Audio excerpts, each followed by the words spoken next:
Does this make me look pale? Howdy YouTube! Been working on the wood chipper again. Wheat harvest is pretty much over with out here, and because of that I haven't been running around like a madman trying to keep everybody going in the wheat field, keeping their combines together. And I got a little extra time on my hands right now, so I've actually spent quite a bit of time working on the wood chipper here. And that means another episode, right? Finally. I really thought when I moved to town that I just kind of, moved to town and then I'd have time to work on the wood chipper. It takes a lot longer to settle in after a move than I remember. Anyway, in this episode, I work on a rest here for the hoist. I work on the exhaust here. And also I put some tires on a Cub Cadet garden tractor that I have. I don't believe I've ever showed this tractor in a video before. It's a nice 147 Cub Cadet. And the main thing I want to use it for is mowing my yard, because it's actually taking me almost 4 hours to use the push mower to mow my yard. I did not think it would take that long when I moved here and saw this little yard compared to what I had on the farm. So that's a big reason I want to put tires on it. But I also want to put a nice hitch on the back of that Cub Cadet and move this wood chipper, hoist, generator, Swiss Army knife contraption around. It'll be a lot easier to use it to move this thing. And some of you who've been on my channel for a while might say, wait a second, why don't you use the twin cylinder Cub Cadet that you put the dozer blade on?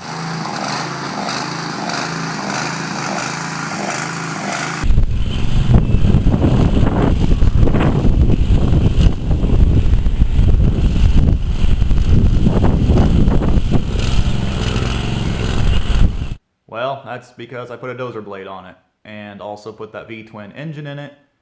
I really had to chop the frame to do those things, and I really can't put the mower deck back on it when I did all that. So we'll start off with just a really quick glimpse of me putting the tires on this tractor. Like I said, the only reason I'm including that is because I plan to use that tractor to move this wood chipper around. As you can see, it needs some new rear tires.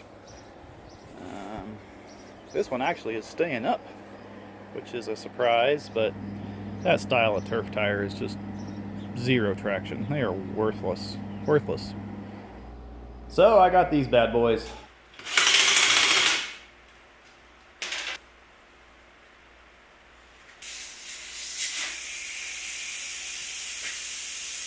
And don't lose the core.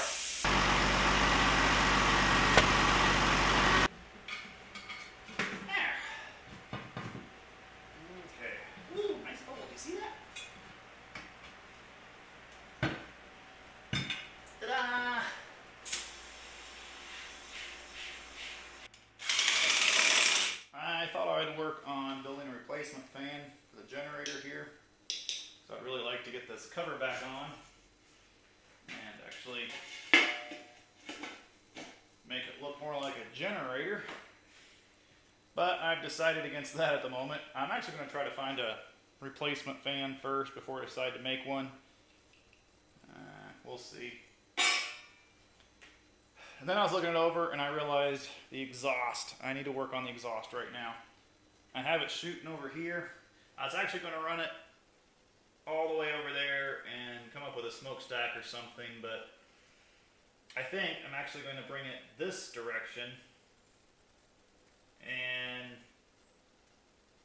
I don't know what yet. Maybe just come straight up. I was monkeying around with stuff, trying to figure out where to put things. And I decided that maybe I should go back over this way with the exhaust like I was originally going to do. And decided I better see kind of where the hoist swings around at when it's in its down position. And I must not have tried this with the gas tank on because it hits the gas cap. Uh-oh. Gotta go. What I think I want to do, well, this actually has a little bit of play in it. Because, it's just a pipe and a pipe back there.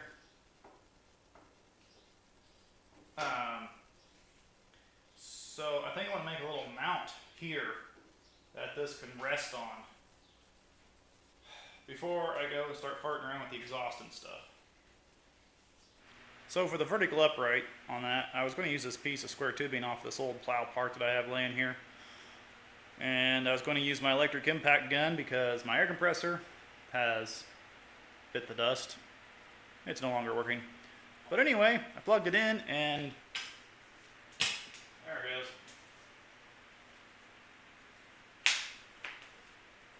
Yeah, I can't say I'm surprised by that ratty cord that's on there. So now I need to go look for another cord. I think I have another cord laying around here somewhere. So I'll go waste a half hour looking for it. Alright, she's back together with a new cord on her. See if I get a tingle now.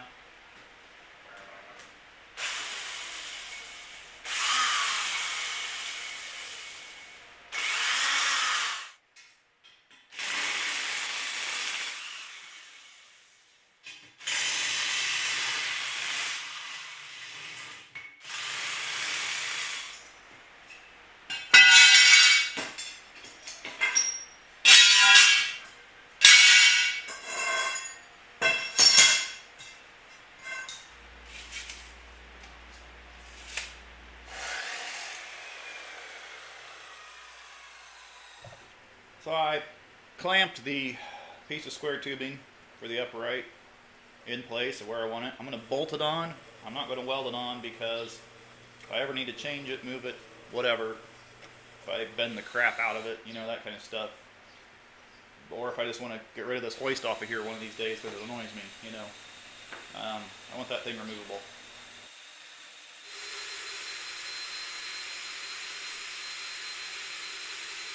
And I was going to bend that yellow strap iron, make a little U out of it, so the, you know, hoist will rest in that. And I got thinking about it. What I need is a piece of channel iron. Well, 3-inch channel iron is slightly too small to sit in there correctly, and 4-inch is way too big. But I have some 3-inch square tubing, nasty scrap I had laying here. This is the same size of pipe as the hoist. And if I cut that off correctly, like, you know, cut it up just a little bit here, that'll be a perfect shape for that pipe to sit in.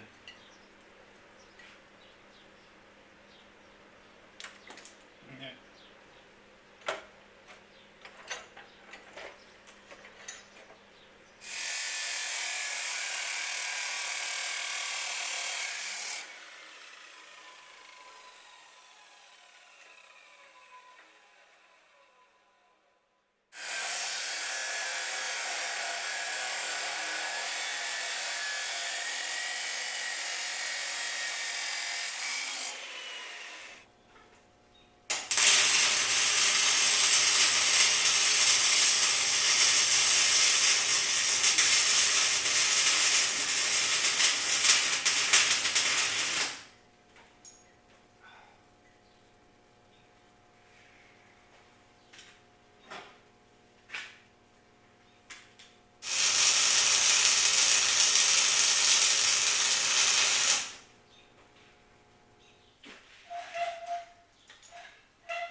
I think just hooking it like that works good.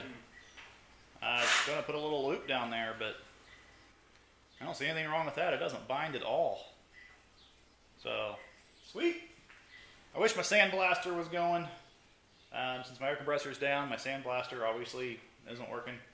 I'd sandblast that piece. I want to sandblast the rust off of this hitch too, because I actually want to paint some of this stuff.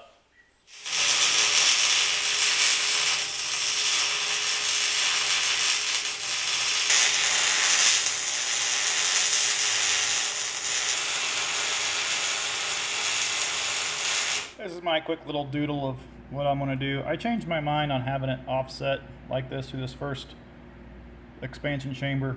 It's just going to go straight through, but out, little expansion chamber, out again, and into the upright part of it.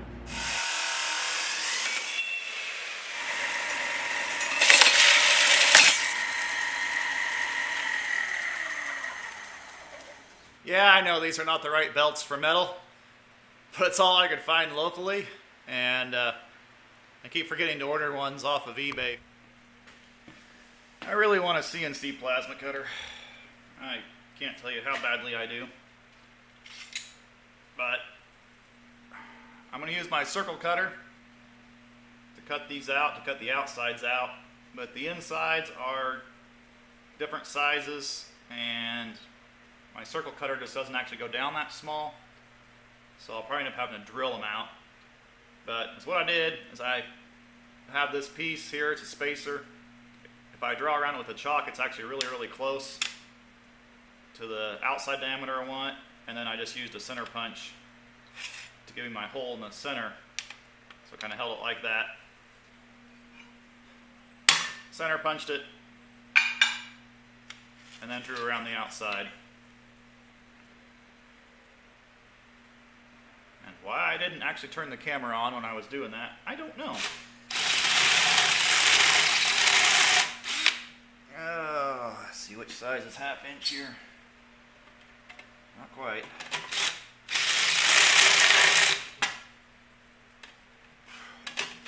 Oh.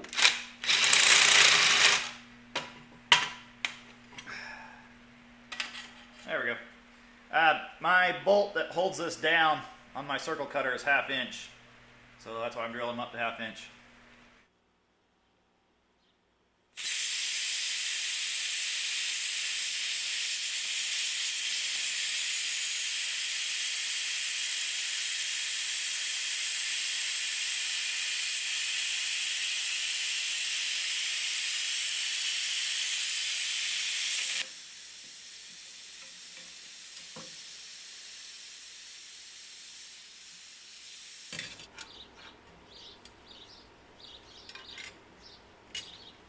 Oh boy.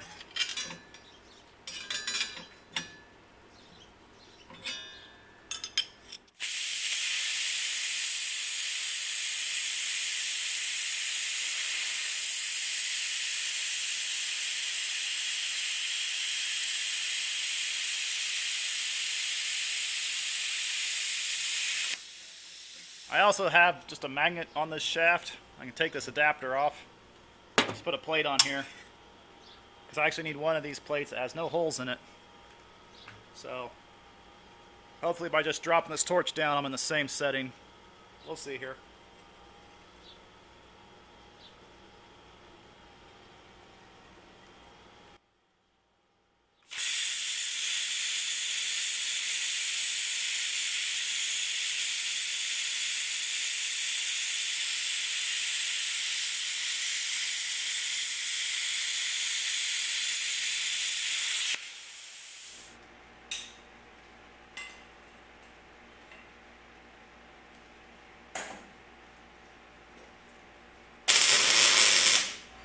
I need an 1.25 inch hole in here, so I'm actually going to try my step bit. This one actually goes up to 1 3/8, so we'll see. Never tried them this big yet. Yep, that's kind of how I figured that would go. Yep.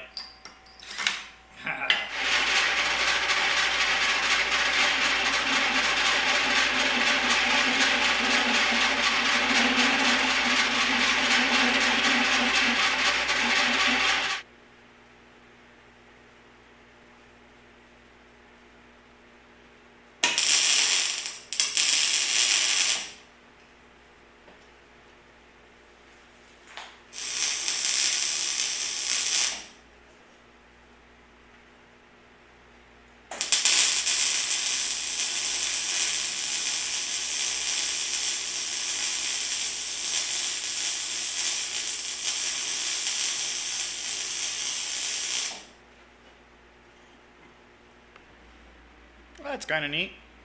I like that little thing. I'd really like to start the engine and see what a difference that little small amount of muffler makes on it.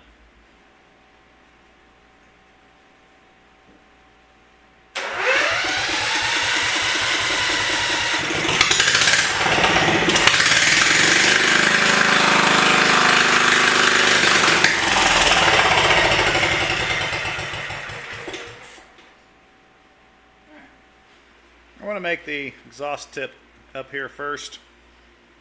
And it's just cut a pipe steep as you can. That pipe is amazing inside still. What is this stuff? Almost looks like stainless steel. I don't even see a seam either. And then at 22.5 degrees here.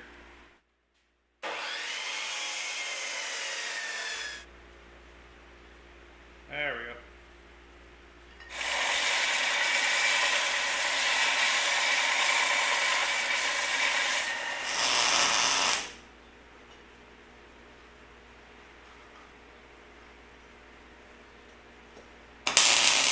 On the upright part here, I was going to put a baffle down, a couple 3 inches from the top or something like this.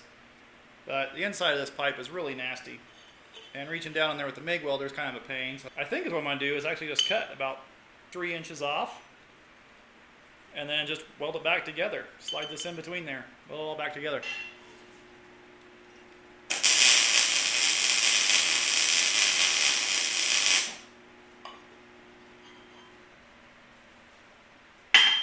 Freaking hot.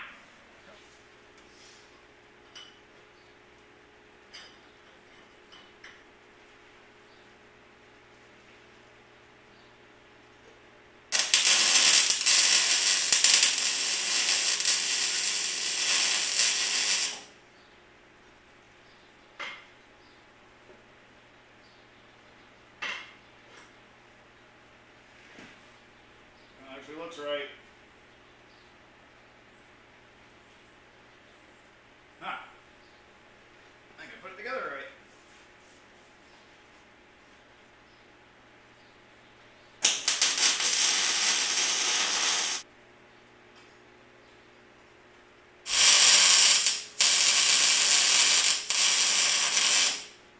When I inserted this pipe here, I wanted to make sure it was past halfway.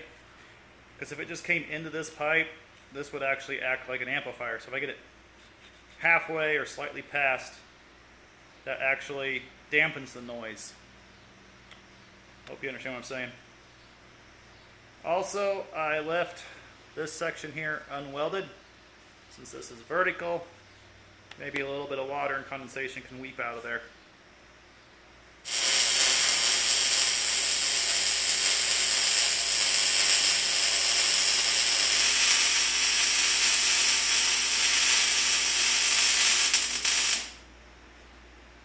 So I'm going to put a brace over to the frame there somehow. And I did kick it off to the side here just a little bit. I angled it so I get a little further away from the generator there. I was just thinking too, so what I should have done is actually turned this engine around 180 degrees. That would have put the exhaust sticking out over there on that side of the machine. That would have been perfect. I mean, there's no reason to have it sitting in there like that. I don't know why I set it in there like that. Now I'm looking at it like it just obviously is backwards to me. It would have made a lot more sense to have it turned around. Yeah, whatever. At this point, I'm not going to change it. Okay, so I'll make a mount in the future. I've got to quit on this thing. This will just have to be the end of this episode. But before I quit, we're going to test fire this thing and see what it sounds like with that muffler on there.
that's pretty quiet. A little louder than I was hoping for, to be honest, but I'm pretty happy with it. Alright, well, thanks for watching, y'all. Sweet!